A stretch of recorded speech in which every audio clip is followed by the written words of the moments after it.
Hey there, welcome back to the channel. In today's video, I'll be showing you how to change the home screen layout on a Samsung Galaxy phone. This setting allows you to choose whether your apps appear directly on the home screen or inside a separate apps screen, depending on how you prefer to organize your device. First of all, open the settings menu. Once the settings page opens, scroll down to find the home screen option, then tap on it to continue. This section contains all the customization options related to your home screen layout and appearance. Next, locate home screen layout and tap on it. Here you will see two available options. The first one is Home and Apps Screens, which keeps all your apps inside an apps drawer while the home screen stays clean and organized.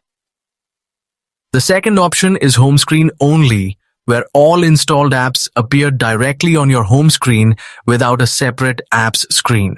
Now, select the layout that best suits your preference. After choosing, tap on Apply, and the home screen layout will change instantly. If you found this video helpful, don't forget to like, share, and subscribe to the channel.